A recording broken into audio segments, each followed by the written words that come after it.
এখন আমি পকোড়া ভাজবো, এক পিস করে আমি তাওয়ার ভিতরে দিয়ে। কেউ মাইন্ড করবেন না। হ্যাঁ, তাওয়াটা দেখে আপনারা কেউ মাইন্ড করবেন না। তবে দেখুন কিভাবে পকোড়া ভাজে আর কিভাবে রাঁধে।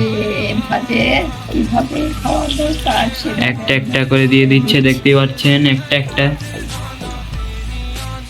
আপনারা যে কোনো নাস্তার জন্য এটা অফিসিয়াল ভাবে খেতে পারবেন, বাট এইভাবে করে আমরা পকোড়া ভাজতে চাই।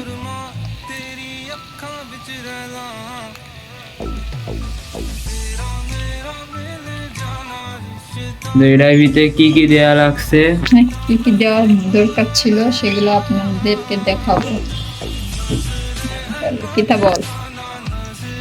দেখছেন যে একটা একটা করে পুরো কড়াইটা ভরে গেছে বা তাওয়াটা ভরে গেছে।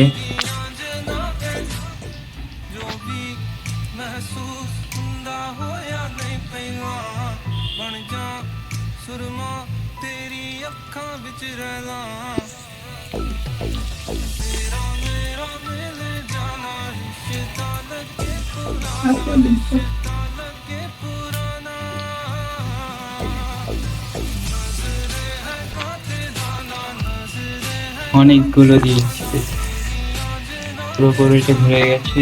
তো এদিকে আর এক মশাই ঘুমিয়ে আছে, মিস্টার।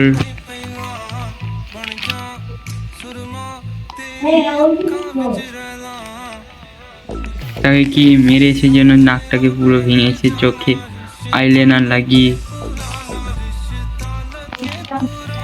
তো ভাজে ভেজে এটাকে পুরো লাল হয়ে যাবে, কালার হয়ে যাবে। এটা করে দাও, বাদামি কালার হয়ে যাবে। যাই হোক, একটা বললেই হয়।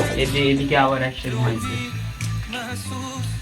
এখন আমি এক পিস করে উল্টিয়ে দেব। নিচে দিয়ে তো হয়ই নাই।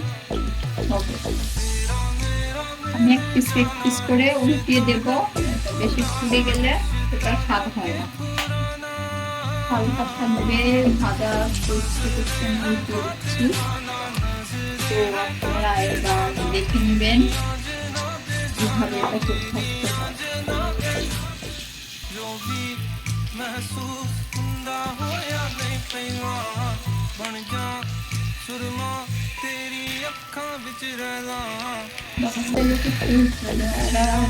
বলে দাও।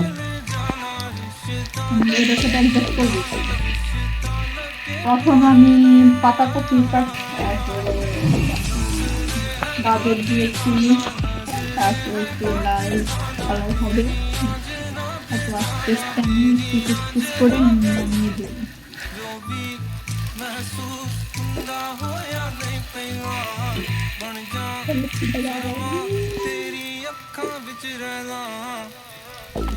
তো ওঠো ওঠো ওঠো।